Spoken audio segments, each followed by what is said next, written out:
सुळे मासे मोठे पण येतात, छोटे पण येतात. हे थोडे छोटे आहेत, चवीला अप्रतिम. ह्याची आपण रस्सा पण बघणार आहोत आणि फ्राय पण बघणार आहोत. मला 200 रुपयाचे एवढे सगळे सारे मिळाले. एक 10-12 असतील, मोजले नाही, पण यातले छोटे छोटे मी रश्श्यासाठी काढते. त्याला मध्ये 2 भाग करून घेते आणि जे थोडे मोठे आहेत त्यांना चिरा पाडून तळण्यासाठी रेडी करणार. आणि त्याच्यानंतर अर्धा तास त्याला मीठ लावून ठेवायचं आहे. जाडं मीठ मी माशासाठी असतं ते लावून ठेवते, म्हणजे माशाचा उग्र स्मेल आणि मीठ लावल्याने ते छान आतपर्यंत असं मिठाची चव मुरते त्याच्यात. आणि त्याच्यानंतर मग ते आपण चटणीची म्हणजे रश्श्याची तयारी करणार आहोत. पहिलं त्याच्यावर चिरा पाडून घेते. मांसाने भरलेला चवीला अप्रतिम आणि एकच काटा असतो ह्याला फक्त मीठ लावून स्वच्छ धुवावं लागतं, कारण कधी कधी हा थोडासा असा त्याला स्मेल येतो रॉकेल सारखा.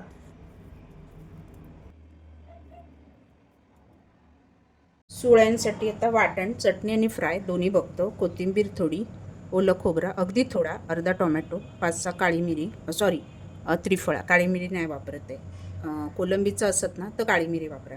अर्धा चमचा धने, अर्धा चमचा बडीशेप, हळद पाव चमचा, 1 चमचा लाल तिखट, हिरवी मिरची तिखटवाली एक अख्खी घेतली आहे, त्यामुळे लाल तिखट हिरवी मिरची तुम्ही अंदाजाने घ्या. लसूण अर्धी घेतले वाटणामध्ये आणि अर्धी मी फोडणीत वापरते. चिंच वापरते. तुम्ही कोकम वाटणात नाही घालायचं, उकळत्या रस्स्यात कोकम घालू शकता, कैरी घालू शकता वाटणात. ह्यावेळी मी थोडा वेगळा पद्धत करते तर चिंच वापरते. मीठ चवीनुसार, अर्धा कांदा. आता हे सगळा मिक्सरला आहे ना मऊ गरगरीत वाटून घेतलेलं आहे. खोबरा खूप कमी वापरलं आहे, छान असं ग्रेव्ही होण्यासाठी. त्याच्यात मग अर्धा टॅमॅटो. आता हे पहिलं मी छान गरगरीत मिक्सरमध्ये वाटून घेते.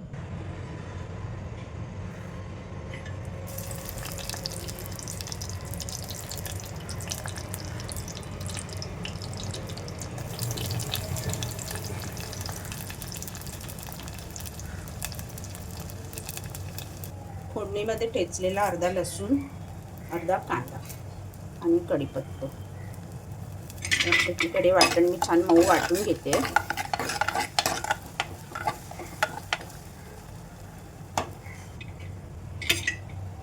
वाटण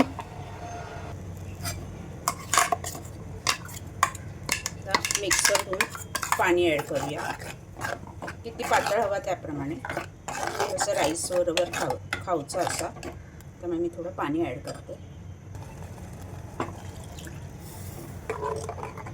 चांगली उकळी येते, थोडा घट्ट, अजून थोडा पाणी मी ॲड करते आणि चांगला उकळवून घेते रटरटावून.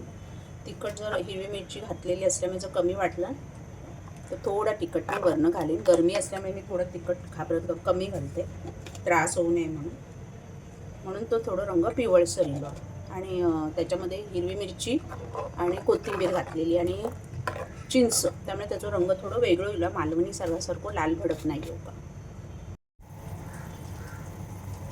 छान उकळी येईल या मस्त.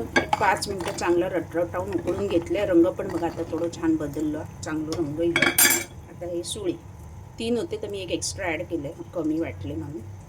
आता हे जरा 1-2-3 मिनटं उकळवायचे, जास्त नाही उकळवायचे, 1-2 ते 3 मिनटं, कारण ते लगेच शिजतं मावरा ना. खूप उकळवलं की मग आता रश्श्यात पण असा कुस्करता. 1-2-3 मिनटं छान त्याला उकळवून घेते. रस्सो पण बघा घट्ट झालं. आतीच्या भांड्यात रस्सो मात्र आळता, घट्ट होता, भाकरीबरोबर पण खाऊ बरोबर, म्हणून अर्धो टोमॅटो घातले आणि भाताबरोबर 2 मिनटं त्याला छान उकळू दे. मग आपण गार्निशिंग कोथिंबीर आणि कढीपत्ता का झाला आपला सुळ्याचा मालवणी सार. मग फ्राय करायची आपण बघू. 2च मिनटं झाकण ठेव आणि गॅस बंद कर. मातीचा भांडा चांगला तापता. गॅस बंद केले पण आतमध्ये उकळी नव्हता, बऱ्याच वेळ तापलेला असल्यामुळे. गार्निशिंग कोथिंबीर आणि वरनं कच्चो कढीपत्ता. फ्राय करून घेऊया सुळे. तवा ठेवला एकीकडे. तुम्ही मॅरिनेट करून थोडा 10 मिनटं ठेवलात तरी चालत, माझ्याकडे वेळ नाही. पाव चमचा हळद, 1 चमचा लाल तिखट आवडीनुसार, मीठ चवीनुसार, आलं लसूण पेस्ट. मीठ थोडा जास्त वाटतं तर थोडा कमी करते, लागला तर वरून घालेन, कारण मी रवो तयार केलं त्याच्यात मिरची पावडर आणि मीठ ऑलरेडी घातले. कोकमाच्या आगळमध्ये पण मीठ असतं, त्यामुळे मच्छीक लावताना ना लिंबू लावत असाल तर ठीक आहे, पण आगळ लावत असाल तर मिठाचा प्रमाणाचा जरा अंदाज घ्यावा व्यवस्थित. पहिला मीठ आणि आगळ चांगला चोळून घेऊया. सुळे ना चवीक अप्रतिम लागतात. बारके मिळाले, मोठं सुळ तर अजून छान लागतात, बारके पण चांगले लागतात. तर मसाला प्रत्येक माशाची ना स्वतःची एक छान चव असते. हे छान मसाला चोळून घेऊया आणि मग रव लावून खोबरेल तेलात मी फ्राय करते. तुमका आवडत असत तसं घेते. मोठ्याच गॅसवर दोन्ही बाजूने कुरकुरीत तळून घ्यायचे. मोठ्या म्हणजे मीडियम टू हाय. तर आतला मांस ना मस्तपैकी चवीन खाऊक मिळतं. लय मच्छी भाजत बसलास ना आतला सगळा मॉइस सगळा निघून जाता आणि मग ती चोत्यासारखी लागतं मच्छी. रव लावून घेते म्हणजे तव्यामध्ये एका वेळी मी फ्राय करेन.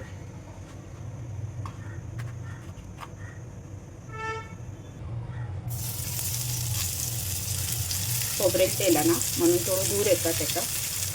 गाण्यात शेंगदाणे खोबरा पिसताना ना पाणी मारतं पिसू तव्यामध्ये चांगला.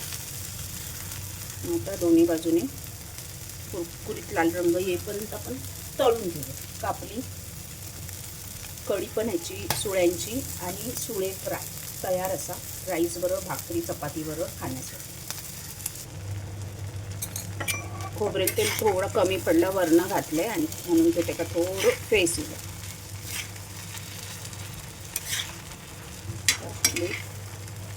सुळे मस्त कुरकुरीत तळून घेऊया. दुसऱ्या बाजूने मस्त फ्राय झाले दोन्ही बाजूनी कुरकुरीत. आपले सुळे तयार आहेत खाण्यासाठी.